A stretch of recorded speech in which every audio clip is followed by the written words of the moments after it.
Hello everyone. आज जानते हैं सेक्टोरल और थीमेटिक फंड के बारे में। सेक्टोरल और thematic fund equity mutual fund की कैटेगरी से आते हैं, जिसमें पिछले साल सबसे ज़्यादा 70,000 करोड़ का इन्वेस्टमेंट हुआ है। ये फ्लेक्सी कैप के बाद दूसरी सबसे बड़ी म्यूचुअल फंड की कैटेगरी है। अब जानते हैं थीमेटिक फंड क्या होता है।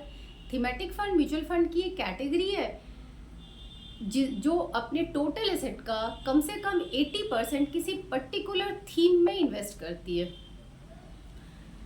इन्वेस्टर्स के बीच कुछ पॉपुलर और फंड हाउस के द्वारा लॉन्च किए हुए कुछ पॉपुलर थीम में पीएसयू, ऑटोमेटिव और मैन्युफैक्चरिंग शामिल है।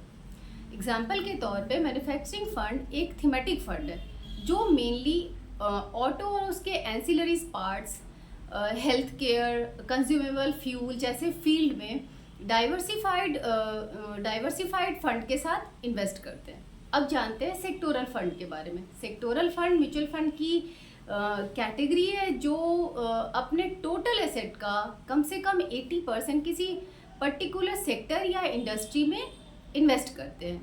अब सेक्टोरल फंड या थीमेटिक फंड में किसे लेना चाहिए, इस पर वेल्थ मैनेजर इन्वेस्टर्स को सलाह देते हैं कि वे अपना core portfolio diversified equity mutual fund के साथ बनाएं और उसका छोटा सा पार्ट थीमेटिक फंड में अलॉट करें।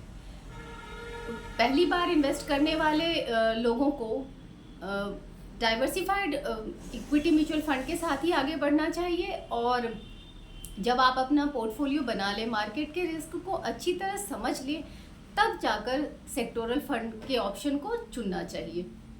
Thank you.